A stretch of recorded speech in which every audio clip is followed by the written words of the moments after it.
Ahí, 1, 2, 3, 4, 5, 6. ¿Sí se escucha? Perfecto.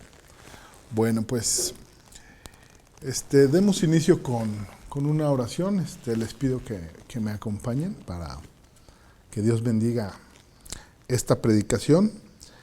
Padre bendito, te queremos agradecer, Padre, que tú nos tienes aquí esta noche reunidos, ocupados de conocer un poco más de tu voluntad, de conocer el mensaje que tú tienes preparado el día de hoy para nosotros, para las personas que están a distancia, para las personas que en otro momento vayan a ver este video.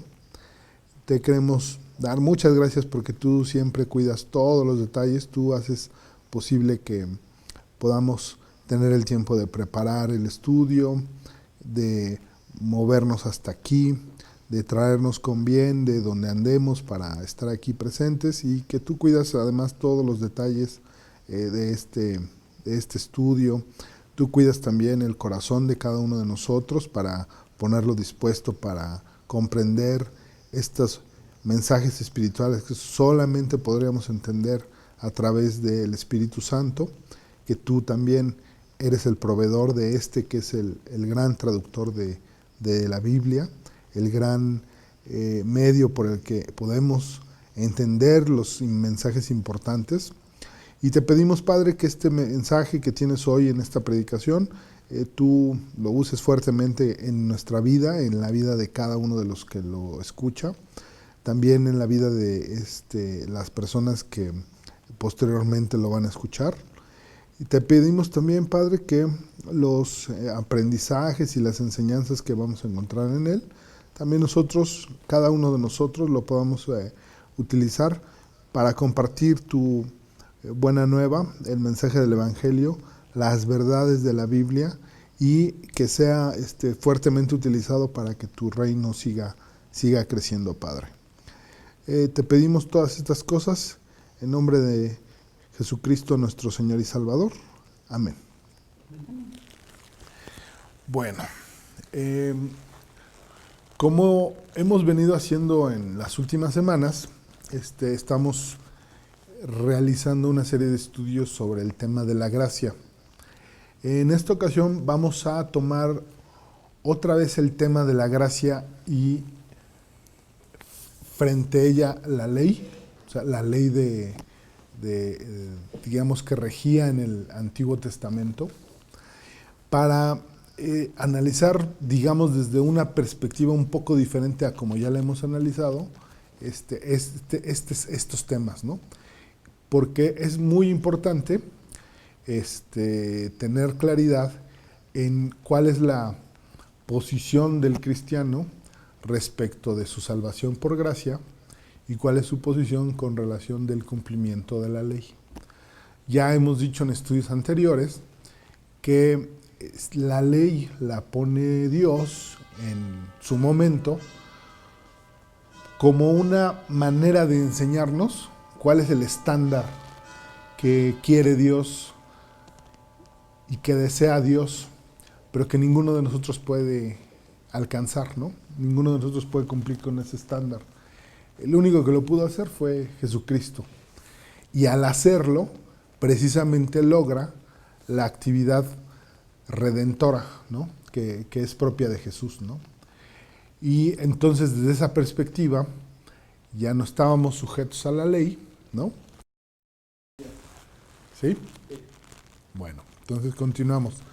Decíamos que en el estudio de la semana pasada, lo que estuvimos analizando fue el cómo, mientras hay mucho pecado y muchos pecadores, y cada pecador hace muchos pecados, la gracia de Dios, su misericordia, es sobreabundante.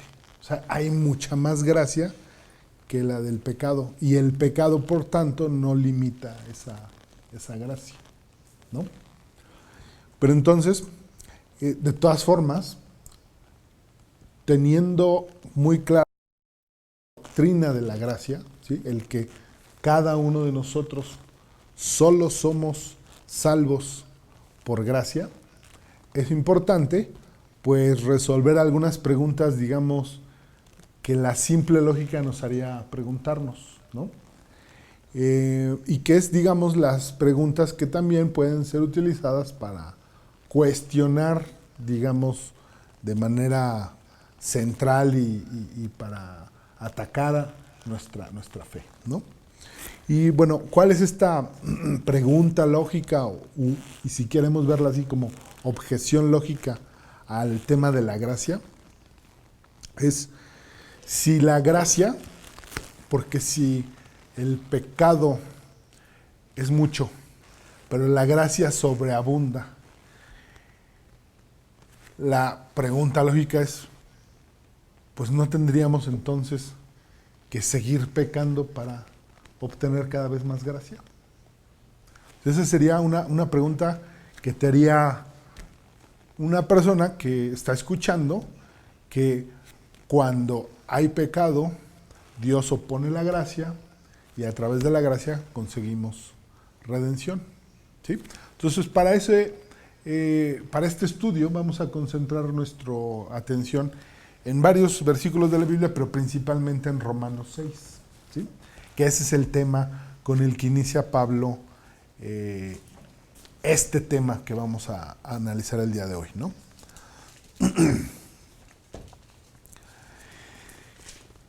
Lo siguiente es decir, que hay que decir es, si pensáramos que para obtener más gracia tendríamos que seguir pecando, entonces quiere decir que esta doctrina de la gracia, pues te llevaría al libertinaje, porque entonces estaría permitido hacer todo, porque al fin y al cabo ya tienes perdón de pecados y entonces consigues tu salvación. Y entonces esta doctrina te llevaría, ¿no? Pero bueno, ¿qué vamos a descubrir? Que no es así, ¿no? De una vez decimos, no es así. Aunque es una pregunta desde el punto de vista lógico, válida, en el sentido de alguien que honestamente quiere saber qué está diciendo la Biblia sobre estos temas, ¿sí? Entonces, de inicio diríamos, no es una pregunta mala, es una objeción lógica, pero la respuesta es, no es así. La doctrina de la gracia no nos lleva al libertinaje, nos lleva a otra cosa, nos lleva a la santidad. Pero ¿cómo lo desarrolla la Biblia? Es lo que vamos a ver aquí, ¿sí? Entonces, veamos qué nos dice Romanos 6. Y vamos a leer Romanos 6 y luego Romanos 6:1 y luego Romanos 6:14. ¿Qué pues diremos? Que la gracia abunde. Porque el pecado no se enseñoreará de nosotros, pues no estáis bajo la ley, sino bajo la gracia. ¿Sí? Entonces, si nos fijamos en esta objeción lógica, esta duda de la doctrina de la gracia, Pablo inicia con el mismo tema, ¿no? Empieza con este versículo 1 diciendo, ¿qué pues diremos? ¿Perseveraremos en el pecado para que la gracia abunde? ¿Sí? En el capítulo 5, Pablo ya había establecido que la respuesta que tiene Dios al pecado siempre es la gracia. La respuesta del pecado siempre es el perdón. La respuesta que tiene Dios al pecado es darte más bendiciones, ¿no? Y lo vimos con varios personajes, pero más allá de eso, en la vida de cada uno de nosotros lo hemos visto, ¿sí? Nosotros cometimos una transgresión a Dios, le desobedecemos y la respuesta de Dios ha sido cuidarnos. La respuesta de Dios, cuando yo me volví pecador, consuetudinario y luego enemigo de Dios, fue que cuidó todas las circunstancias para que yo algún día en diciembre acudí a una plática y pude entender que mi problema de pecado era imposible de resolver, ¿no? Por pura gracia, ¿no? Y yo era de veras un pecador que ni siquiera me daba cuenta que estaba pecando. O sea, tan ciego estaba, ¿no? Totalmente esclavo de pecado. Pero la respuesta de Dios fue gracia.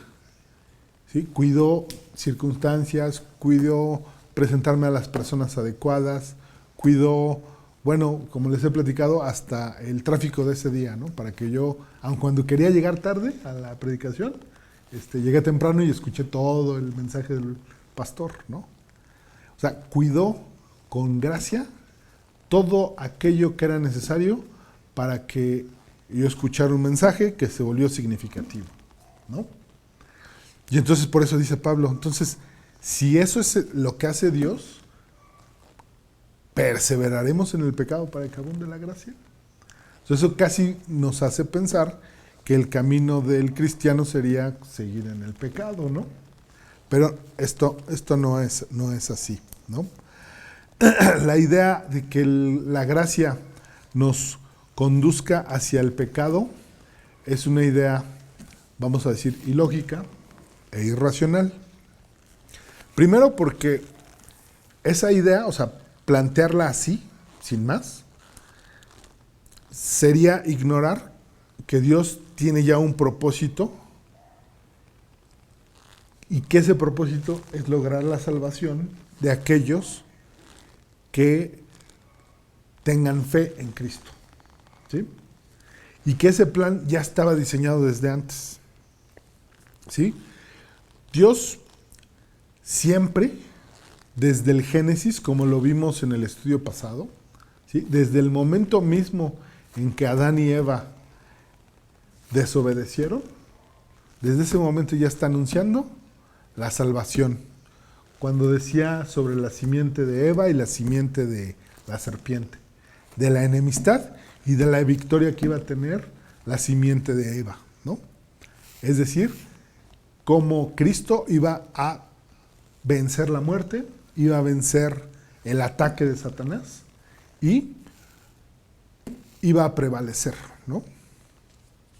Entonces, desde ese momento, desde la primera transgresión, ya está manifiesto que para Dios existe un plan, y ese plan es lograr nuestra salvación, la salvación de quienes son considerados sus hijos, ¿sí? Veamos Primera de Juan, capítulo 3, versículo 8. Primera de Juan,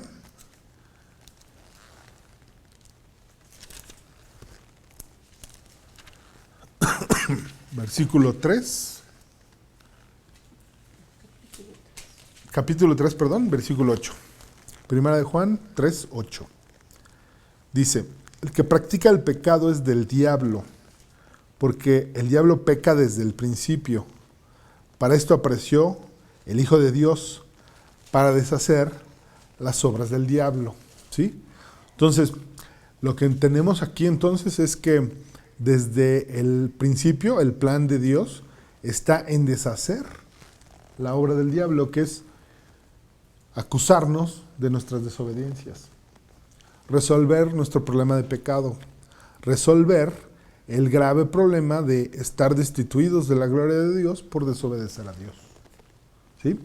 Y entonces, esa idea de que la gracia te lleva hacia el pecado, desconoce el plan original de Dios.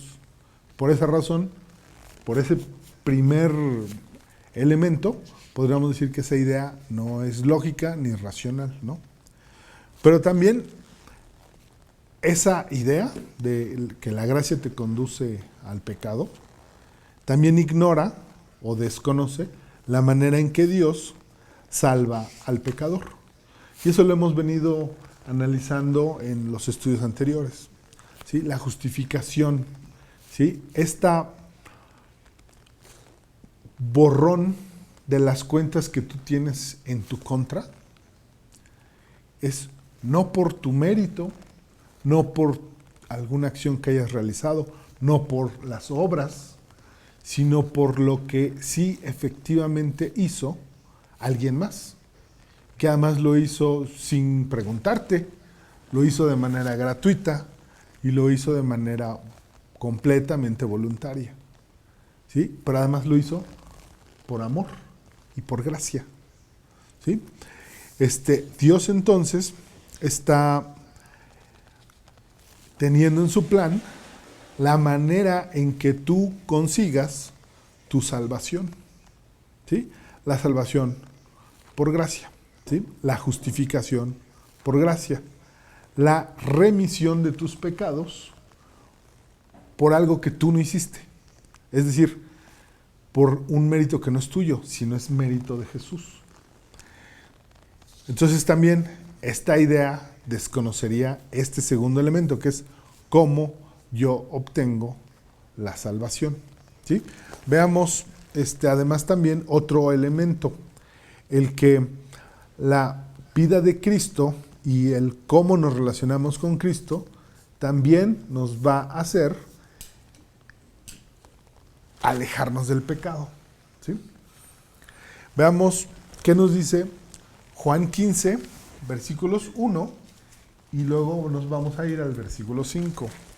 Juan 15, versículo 1. Juan 15, versículo 1, y luego vamos a ver versículo 15.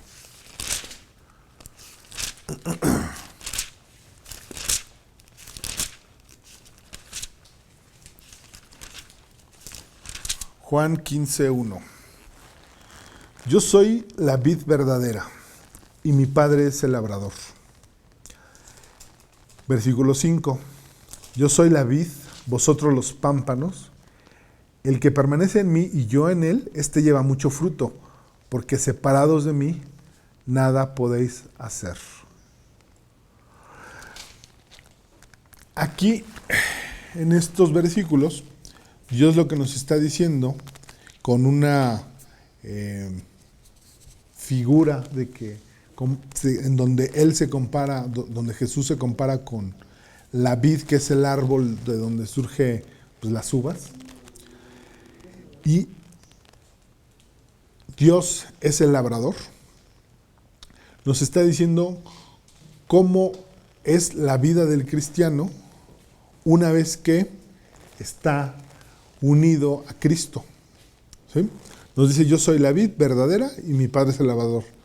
Yo soy la vid, vosotros los pámpanos. Es decir, uno de los elementos que forma parte de esa vid, que es un botoncito del cual brota la uva, ¿no? Y lo que declara aquí es importantísimo, ¿sí? Después del punto y coma, en el versículo 5, el que permanece en mí y yo en él, este lleva mucho fruto. ¿Qué es lo que nos está diciendo? Que una vez que consigues tú la salvación por gracia, ya eres uno con Cristo, o sea, ya vives unido a Cristo. Si permaneces en él, o sea, si ese pámpano no se desprende de él, si está ahí agarrado de la vid y la vid está con él, se va a nutrir y va a dar el fruto. Y pues digamos que es una analogía perfecta, ¿no? O sea, porque nosotros podemos entender con el crecimiento de las plantas cómo la flor no puede subsistir si no está unida a todos los elementos y al tallo de la misma. Igual en el caso de la vid y los pámpanos, ¿no? Tienen que tener coexistencia, permanencia, para que se pueda dar fruto. Si antes de dar el fruto este pámpano es separado, ya no da. Y lo que declara este versículo en la parte final, porque separados de mí, nada podéis hacer. ¿Sí? Esta también es una figura que podemos nosotros utilizar en nuestro estudio respecto de la relación del cristiano con el pecado. ¿Sí? El que permanece en mí y yo en él, se va a separar del pecado. Y lo que va a dar es frutos, pero frutos espirituales, ¿sí? Frutos que se traducen en el cambio de tu actitud ante la vida. Fruto en el sentido de que, pues, si eras una persona sin paciencia, poco a poco la vas a ir adquiriendo. Si eras una persona sin gozo, de pronto te vas a encontrar gozoso aún en las tribulaciones, ¿no? Vas a ir poco a poco en la permanencia con Cristo, dando los frutos, ¿sí?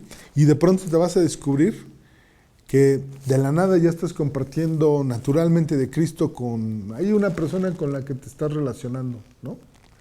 Y ya le empiezas a hablar con más confianza a las personas de las verdades de la Biblia, ¿no? Porque cuando somos recién nacidos en Cristo, pues tenemos cierta timidez, ¿no? A veces porque pensamos que no conocemos toda la Biblia y nos podemos equivocar y a lo mejor podemos hacer algo que no esté correcto, ¿no? O podemos decir algo que no sea correcto, o porque no traes aquí en la memoria los versículos, lo que fuera.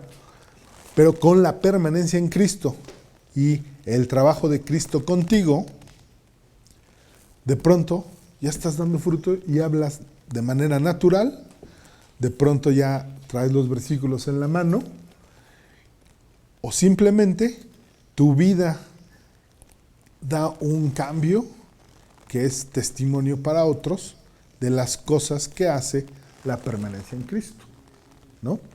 Y entonces esta es una manera en la que también estaría desconociendo esta idea de que la gracia te lleva al libertinaje y al pecado. Porque lo que hace la permanencia en la gracia, es decir, la permanencia en Cristo, ¿sí? La disciplina de estudiar tu Biblia, el orar, el compartir, el congregarte, o sea, todo lo que es la vida cristiana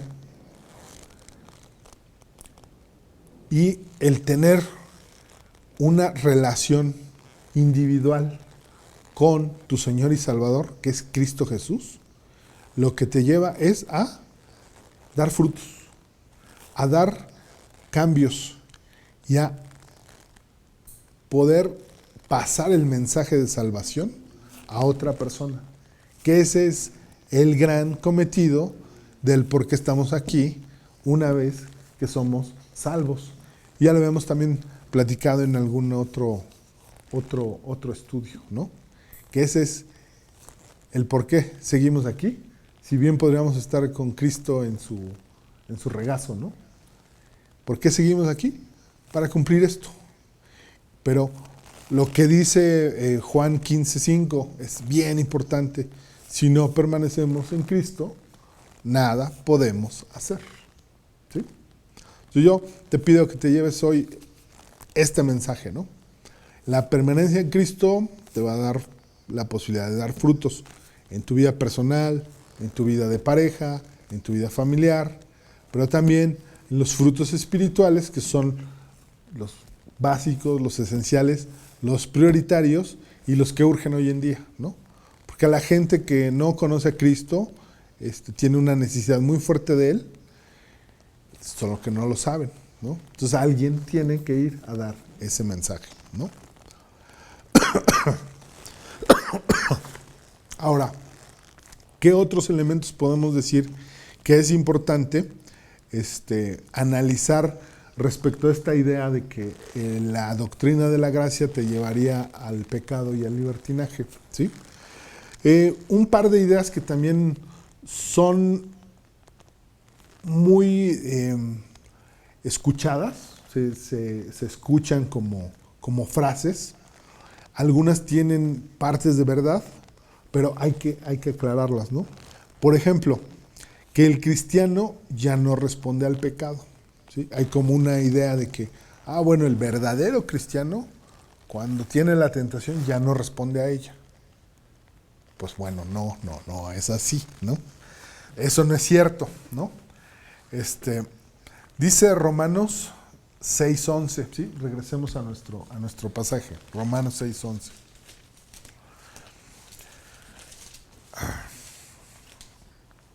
Así vosotros consideraos muertos al pecado, pero vivos para Dios en Cristo Jesús, Señor nuestro.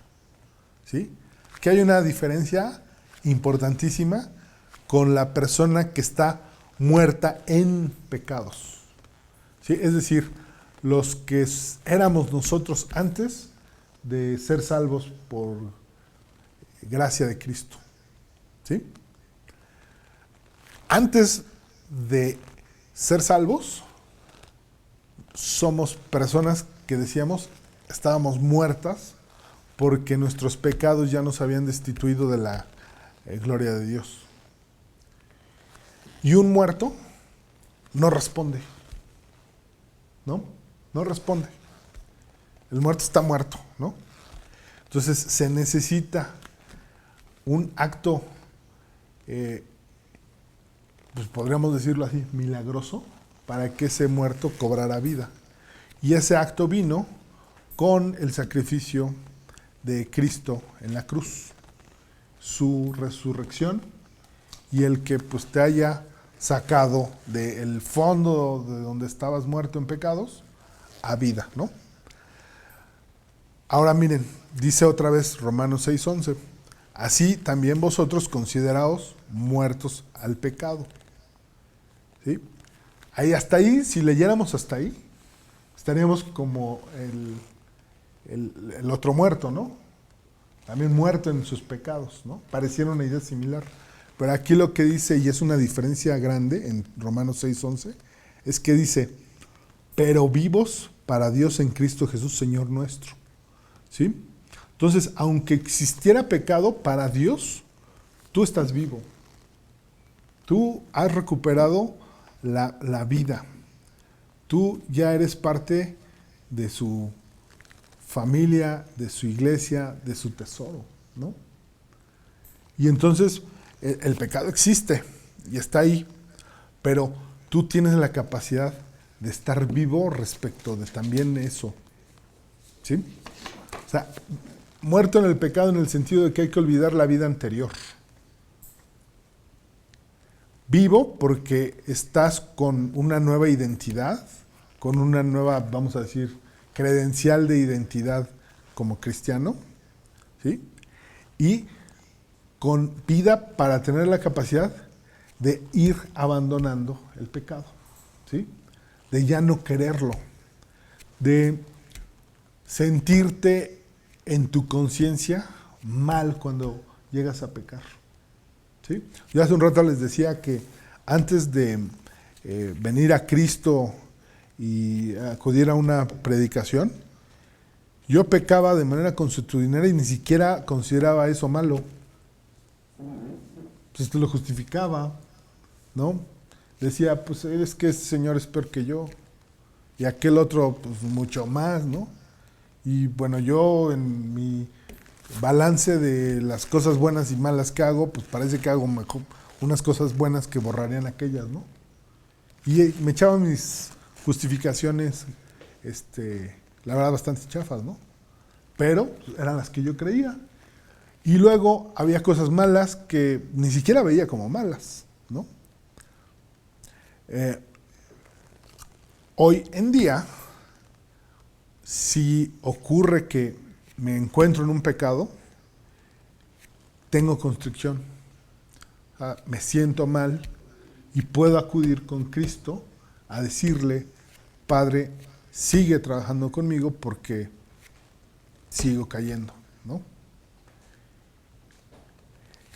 Esa es la prueba de vida, ¿no? De la que nos está hablando el versículo de Romanos 6:11, ¿no? Estás vivo, o sea, puedes reaccionar. Hoy puedes pedir perdón de tus pecados, ¿no? Antes no lo hacías. Pecabas y ni te disculpabas con nadie, ¿no? Mucho menos con Dios, ¿no? Hoy no te puedes presentar así con Dios, ¿no? Y lo que haces es pedir perdón. Y además, como lo vimos en el estudio anterior, y lo hemos estado diciendo varias veces el día de hoy, la gracia sobreabunda y cubre ese pecado. Y ya cubrió los que vayas a cometer, ¿sí? Pero esto para el cristiano no es un cheque en blanco para ir y pecar, ¿no? ¿Qué nos sigue diciendo Romanos 6? Y vamos a continuar leyendo 11, 12 y 13, ¿sí? Romanos 6, 11, 12 y 13. Así también vosotros consideraos muertos al pecado, pero vivos para Dios en Cristo Jesús, Señor nuestro. No reine pues el pecado en vuestro cuerpo mortal, de modo que lo obedezcáis en sus concupiscencias, ni tampoco presentéis vuestros miembros al pecado como instrumentos de iniquidad, sino presentaos vosotros mismos ante Dios como vivos entre los muertos, y vuestros miembros a Dios como instrumentos de justicia. ¿Sí? Aquí Pablo nos está diciendo esta nueva necesidad que tenemos de presentarnos limpios, ¿no? Y yo aquí me recuerdo mucho de la reacción de Adán y Eva, ¿no? Desobedecieron y lo que hicieron fue esconderse, porque se sintieron avergonzados, dice ahí, de estar desnudos, ¿no? No había problema antes, ¿no? Pero ¿qué es lo que tenían como nuevo pudor? El haber desobedecido, ¿no? Entonces, lo que nos está diciendo aquí es, muéstrate limpio, ¿no? Muestra tu mente, tu cuerpo, tu ser, tu nombre limpio, ¿no? Obviamente tú no te estás limpiando, el que te limpia es Cristo, ¿no? Pero procura hacerlo, ¿no? Cuando ores, cuando estés en comunión con Él, en tu lugar privado, muéstrate así. Y la manera es, pues, no pecar. Y si acaso llegaste a pecar, el acto de constricción, que es pedirle directamente a Dios perdón de ese pecado, ¿no? ¿Basado en qué? En lo que Cristo hizo en la cruz por ti, ¿no? Refrendar esa verdad, ¿no? ¿Qué otro mensaje también se llega a oír por ahí, ¿no? Que el cristiano debe morir al pecado. Aquí diríamos hay algo de verdad, ¿no? Pero es una capacidad que poco a poco se va consiguiendo. No es algo que puedas tú hacer de un momento para otro. O sea, cuando tú eres salvo por gracia, ¿sí? Si es que tienes identificada la fecha, o sea, al día siguiente, pues no te volviste santo al 100% sin que cometas pecados. Lo que va sucediendo es que con la permanencia en tu relación con Cristo, primero te vas dando cuenta de lo que son pecados, ¿no? Cuáles son desobediencias a Dios, ¿no? Segundo, vas también distinguiendo cuáles son las desobediencias que Dios considera pecados y las desobediencias que el mundo y los hombres te dicen que son pecados, ¿no? Porque, ¿qué tenemos? Que hay religiones que te ponen cargas de hombres como si fueran preceptos de Dios, ¿no? Y entonces empiezas a tener ese discernimiento. ¿Cómo tienes ese discernimiento? Cuando estudias tu Biblia. Y entonces dices, caray, mira aquí, Jesús está de hecho diciendo que el sábado es para el hombre y no el hombre para el sábado. Entonces que no es malo transgredir el descanso del sábado si voy a hacer alguna obra buena y correcta, ¿no? Porque está por delante esa obra, ¿no? El hacer algo bueno. Y qué mejor que ir a compartir el Evangelio, por ejemplo, ¿no? Si nos lleváramos ese mandamiento que tienen algunas religiones de no hacer actividades en el sábado, pues no compartiríamos el Evangelio en sábado, ¿no? Y entonces ese es un mandamiento de hombres, que se vuelve una carga que nadie puede cumplir. Tienes ese discernimiento estudiando tu Biblia, ¿no? ¿Sí? ¿Qué nos dice Romanos 6:6? Dice Romanos 6:6, sabiendo esto, que nuestro viejo hombre fue crucificado juntamente con él, para que el cuerpo del pecado sea destruido, a fin de que no sirvamos más al pecado. ¿Sí?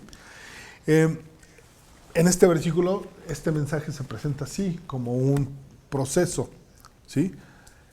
Dice aquí, para que el cuerpo del pecado sea destruido, a fin de que no sirvamos, ¿sí? Como una actividad continua, no sirvamos más al pecado, ¿sí? Nuestro antiguo yo, el pecador consuetudinario que no se daba cuenta de nada, de esos pecados, está crucificado juntamente con Cristo y ahí se murió. Y cobramos vida. Cobramos vida, entre otras cosas, para tener conciencia de cuando estamos pecando, ¿no?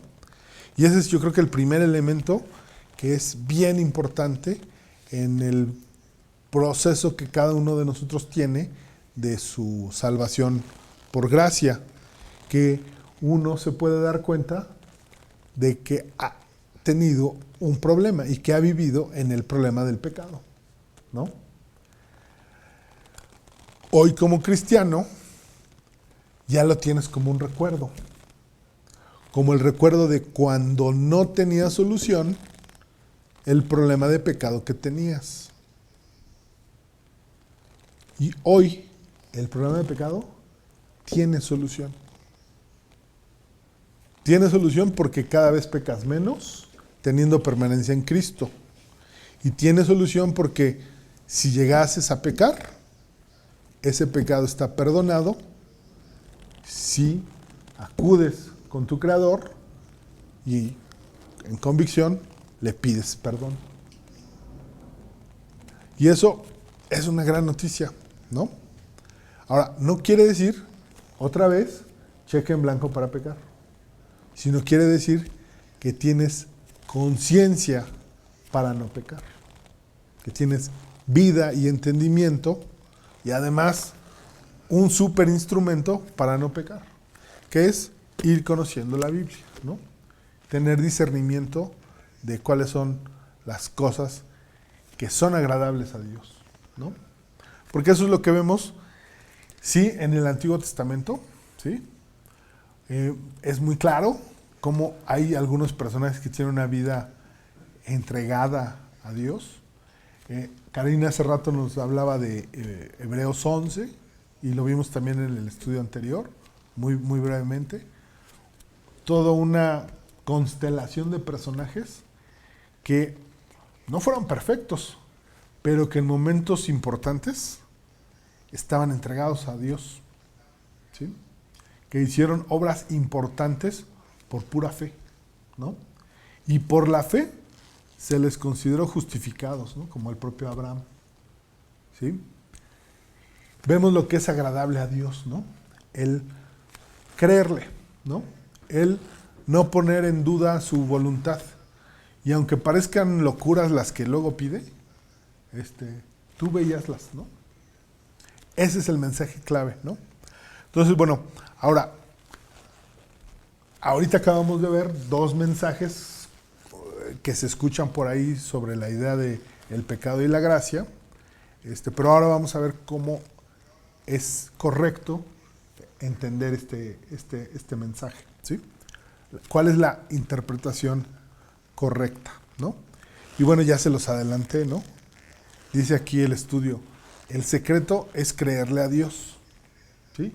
El secreto es creer en sus promesas, creer en que, pues bueno, Él hizo todo lo necesario para que cada uno de nosotros consiguiera su salvación.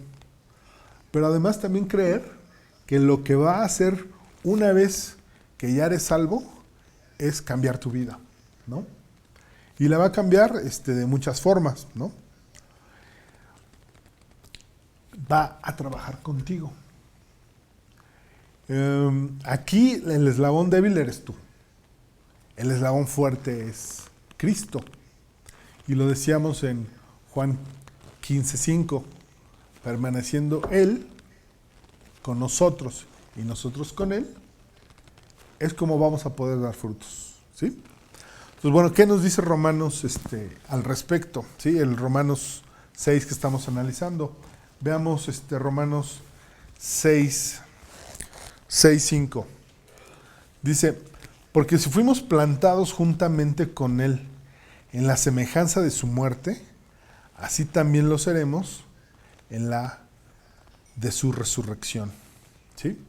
¿Qué significa esto? ¿Sí? ¿Qué significa este mensaje? Son cinco elementos, ¿no? Que son, bueno, que hemos sido reconciliados con Dios, que somos nuevas criaturas, que somos libres de la esclavitud del pecado, que tenemos un destino seguro y nuevas metas. Y por último, que el mundo ya no nos satisface o que ya no somos de este mundo, ¿sí? Este mensaje de la justificación y de la gracia nos lleva a estos 5 elementos, ¿sí? Entonces, muy brevemente ya para concluir el estudio, vamos a verlo, ¿no? En principio dice que somos reconciliados con Dios, ¿no? En lugar de tener una espiral en donde lo que tenemos es pecado, enojo, ira, etcétera, lo que tenemos con Cristo y la gracia es una espiral en el sentido contrario, a la paciencia, a la templanza, a la benignidad, ¿sí?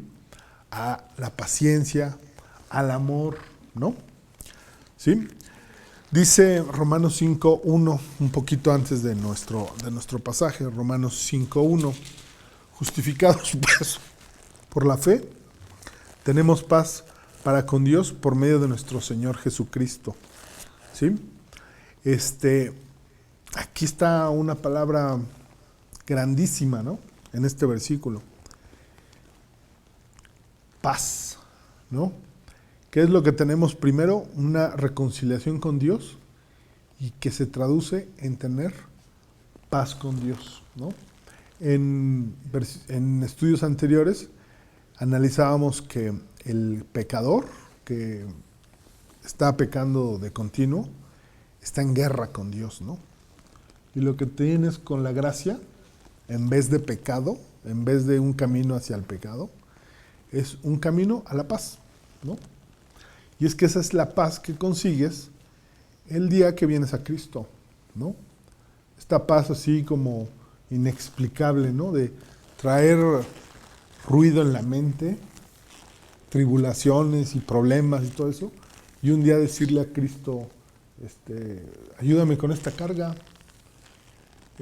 lava mis pecados, perdónalos, creo en ti, gobierna mi vida, y ese día puedes dormir. Y ese día te sientes ligero. Y ese día tienes paz, ¿no? Entonces, ese es el primer elemento correcto de la doctrina de la gracia, ¿sí? La reconciliación, el obtener paz con Dios, ya no estar en guerra con Él, ¿no? Número 2, somos nuevas criaturas, ¿sí? Dejaste de ser Armando Pedrosa pecador a ser Armando Pedrosa seguidor de Cristo. Y eso es una gran diferencia porque es un apellido nuevo y muy importante. Entonces es tu casi nueva genealogía, ¿no? Perteneces a otra familia, ya no estás en la familia del pecado, estás en la familia de Cristo, ¿no? Entonces, ¿qué nos dice Segunda de Corintios 5, versículos 17 y 18? Segunda de Corintios 5,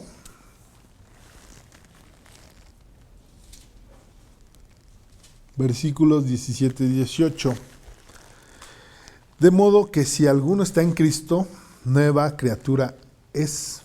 Las cosas viejas pasaron, he aquí, todas son hechas nuevas. Y todo esto proviene de Dios, quien nos reconcilió consigo mismo por Cristo y nos dio el ministerio de la reconciliación. ¡Wow! ¿No? Ya tienes paz, pero además ahora tienes un nuevo ministerio, dice aquí, el de la reconciliación. O sea, tienes un nuevo deber, que es reconciliarte y buscar que otros se reconcilien con Dios. Y otra vez decimos, aquí está la misma idea. ¿Por qué seguimos aquí siendo salvos si bien podríamos estar con Cristo? Porque nuestra misión sigue siendo el ministerio de la reconciliación, buscar que otros se reconcilien con Cristo, ¿sí? No dejarnos este secreto, ¿no? Y solo lo podemos hacer porque dejamos de ser aquella criatura que pecaba y ahora somos una criatura que es parte del cuerpo de Cristo, que tiene permanencia con Él y Él con nosotros. Y entonces tenemos, ahora sí, una capacidad nueva, ¿no? Y eso también yo te digo, atrévete, ¿no? Hoy te digo, tienes este ministerio, tienes esta nueva encomienda, a partir de que tú crees en Cristo, créele a Él, cree en esa promesa y ponte a actuar. Ponte a compartir el Evangelio. Comparte tu testimonio, cómo eras antes, cómo fue que conociste a Cristo y cómo tu vida ha venido cambiando, ¿no? Ese es el ministerio que quiere Cristo para ti, ¿no? Veamos también qué dice Juan 3:7, ¿sí? Que es sobre la misma idea de ser nueva criatura, ¿no? Esto se lo dice Jesús a un sabio, a Nicodemo, un señor que, siendo de los principales de los judíos, se acerca con él y le pregunta cosas como de manera muy sincera, ¿no? Así como dijimos al principio del estudio, ¿no? De una duda válida, ¿no? Nicodemo fue y le planteó dudas válidas, ¿no? Y Cristo le dice algo que lo descoloca, ¿no? Le dice, pues tienes que nacer de nuevo, ¿no? Entonces el versículo de Juan 3:7 nos dice, no te maravilles de que te dije, os es necesario nacer de nuevo, ¿sí? Porque Nicodemo está pensando que el nacer de nuevo lo tiene que hacer él en sus fuerzas, cuando el nacer de nuevo es obra de Cristo. Dios es el que te da, a través de lo que hizo Cristo, nueva vida y puedes ser nueva criatura, ¿no? Entonces, no creas que eso es imposible. Claro que es posible. Tú y yo somos la prueba de que eso es posible. Entonces, segundo mensaje, créele a Dios en esa nueva versión de ti, ¿no? Cree en esa nueva versión de ti, ¿sí? El tercer elemento es que somos libres de la esclavitud del pecado, ¿sí? Veamos Juan 8, versículo 34 al 36. Juan 8,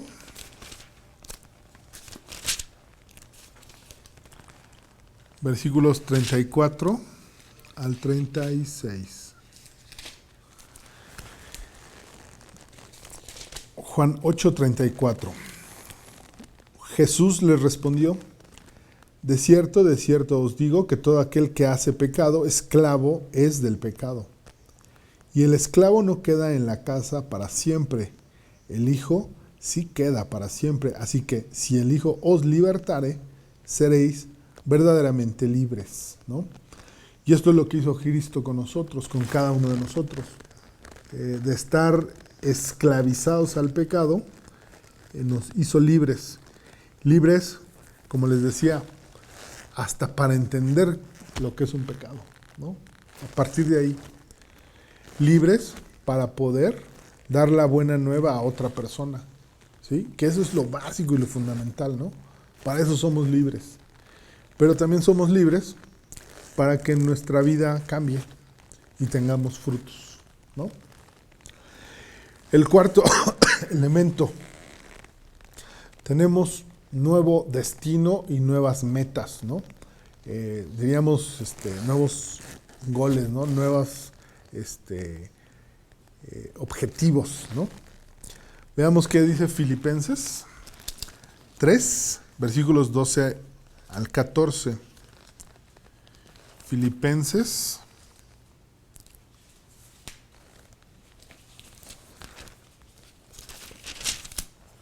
capítulo 3, versículos 12 al 14. Aquí Pablo nos está diciendo lo siguiente: no que lo haya alcanzado ya, ni que ya sea perfecto, sino que prosigo por ver si logro hacer aquello para lo cual fui también asido por Cristo Jesús. Hermanos, yo mismo no pretendo haberlo ya alcanzado, pero una cosa hago, olvidando ciertamente lo que queda atrás y extendiéndome a lo que está adelante. Prosigo a la meta, al premio del supremo llamamiento de Dios en Cristo Jesús. ¿Sí? Nos está diciendo, ya no te tienes que ocupar de lo que antes había, ¿sí? De ese hombre, de esa mujer que estaba muerto en pecados y esclavizado al pecado, que le hacía la guerra a Dios, ¿no? Ya no te agarres de eso, olvídalo, déjalo atrás, ¿no? Olvidando ciertamente lo que queda atrás, dice el versículo 13, y extendiéndome a lo que está delante, ¿sí? Extendiéndome. Qué preciso es Dios cuando escribe la Biblia, ¿no? Extendiéndome, ¿sí? O sea, yo le hago la broma a Miriam, mi esposa, de que tiene un superpoder, que tiene unos brazos largos y alcanza todo. Así me lo imagino, extendiéndose, ¿no? Así como estirando el brazo para alcanzar aquello que está delante, ¿sí? Las promesas de Cristo, las promesas de Dios, aquello que vamos a conseguir en la permanencia con Cristo, ¿no? Estos frutos, ¿sí? Los espirituales, los cambios en tu vida y el que otras personas conozcan el Evangelio, ¿no? Extendiéndome, dice, a lo que está delante. Prosigo a la meta, el versículo 14, al premio del supremo llamamiento de Dios en Cristo Jesús. ¿Sí? Padrísimo, ¿no? Que puedas tú verte así. O sea, yo te digo, agarra esta figura, ¿no? Confía en Dios otra vez, de que ya no vale la pena estar agarrado de aquello. Olvídalo, déjalo atrás y extiéndete a conseguir las cosas importantes del llamamiento de Cristo, ¿no? Y lo más importante, lo prioritario, lo básico y lo fundamental es compartirle a otros el mensaje de salvación, ¿no? Y bueno, ya para finalizar, el quinto elemento, ¿no? La gracia, lo que hace también con nosotros es que ya no estemos contentos ni satisfechos, si es que alguna vez lo estuvimos, con las cosas que ofrece el mundo, ¿sí? El mundo, entre otras cosas, ofrece mucho pecado, mucha satisfacción a través de cometer pecado. Entonces, el cristiano que vive en gracia, que ha sido salvo, que permanece en Cristo y Él en Él,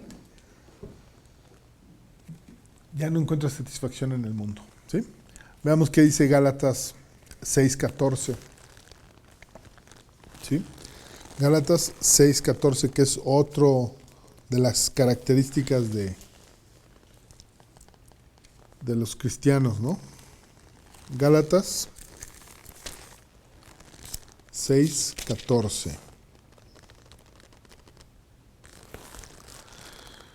Pero lejos esté de mí gloriarme, sino en la cruz de nuestro Señor Jesucristo, por quien el mundo me es crucificado a mí y yo al mundo. ¿Sí? Lo que está diciendo aquí Pablo es que su yo anterior igual está crucificado junto con Cristo, y también el mundo está ya apartado de él, ¿no? Ya no está él encontrando nada útil en el mundo, ¿no? En todo esto que promete el mundo, ¿no? Lo que hay que hacer es agarrarnos de Cristo, ¿no? Y esta es la clave con la que yo te diría, el cristiano se relaciona con Cristo, ¿sí? La relación básica y fundamental de cada uno de nosotros es con Cristo, ¿sí? Si tu relación con Cristo es fuerte, vas a estar más fuerte cuando vengan las tentaciones. Si tu relación con Cristo es permanente, pues probablemente ni se te va a ocurrir pecar, ¿no? Si tu relación con Cristo es íntima, cotidiana, permanente, las ideas de cometer desobediencias no van a estar en tu mente, ¿sí? Y es lo que está en el mensaje del día de hoy, ¿no?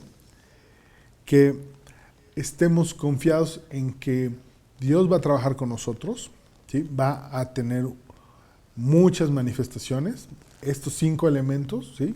El haber sido reconciliados con Dios, que somos nuevas criaturas, que estamos como nuevas criaturas libres de la esclavitud del pecado, que tenemos nuevas metas y que ya no tenemos y no encontramos ninguna satisfacción en las cosas que ofrece el mundo, ¿sí?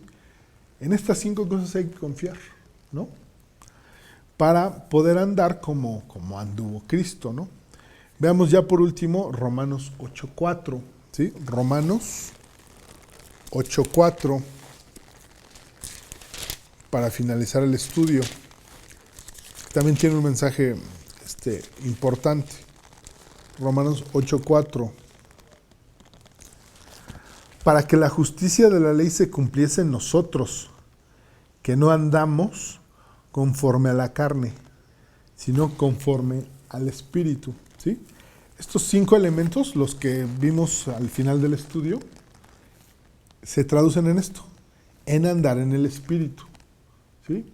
Teniendo permanencia en Cristo, teniendo una relación íntima con Él, teniendo una relación cotidiana, permanente en cada una de las cosas que hacemos, podemos conseguir andar en el Espíritu y no en la carne como andábamos siempre antes de venir a Cristo, ¿no?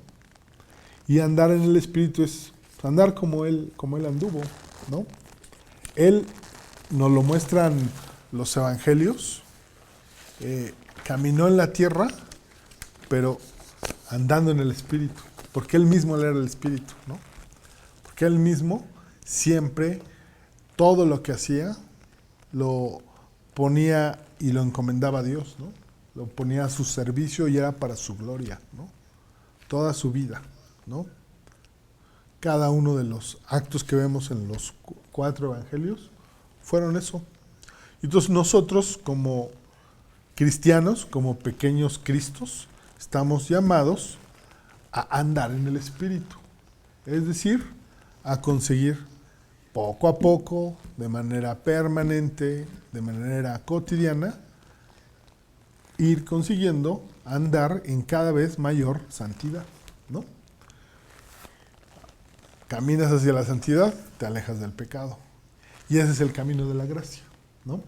Y por eso esta idea de que la gracia llevaría al libertinaje es totalmente errónea.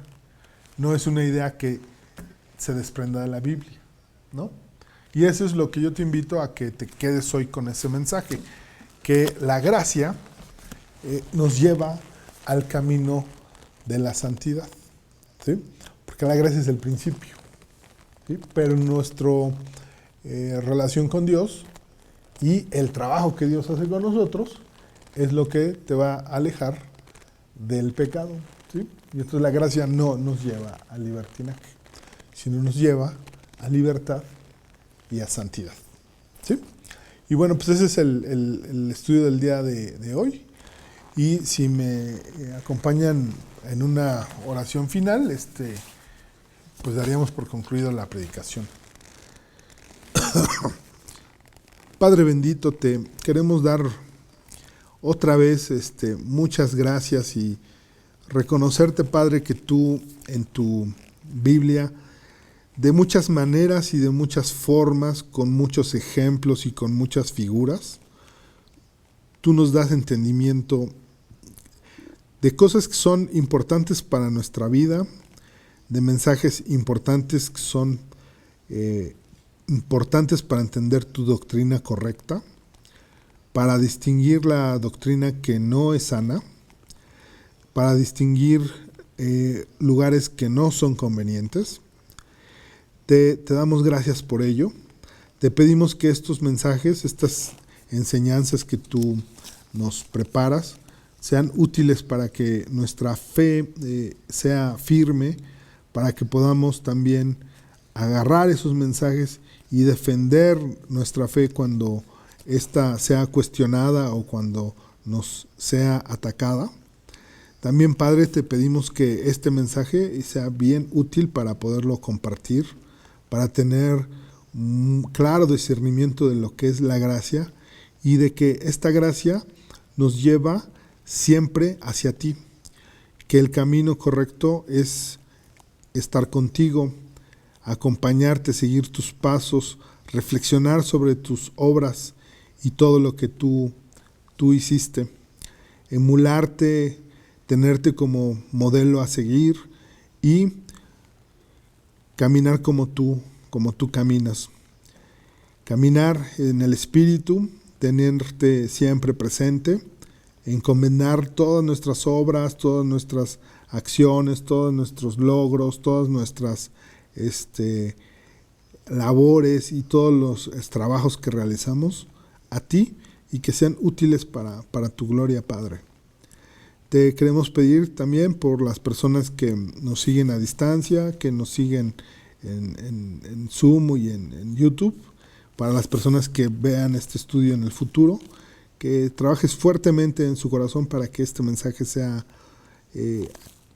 importante en sus vidas, que lo agarren, lo comprendan y sobre todo, Padre, que lo pongan en práctica, que tengan la confianza de creer en ti, de creer en tus promesas y de entender que la permanencia en ti es lo que les va a dar el cambio de vida, ¿no?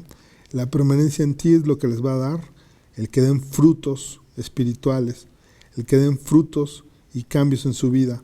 Pero sobre todo, Padre, la permanencia en ti es lo que va a permitir que a través de su testimonio y de su compartir la buena nueva del Evangelio, otras personas puedan obtener la salvación que tú prometes. Padre, te damos muchas gracias por todo esto, en nombre de Jesucristo nuestro Señor. Amén.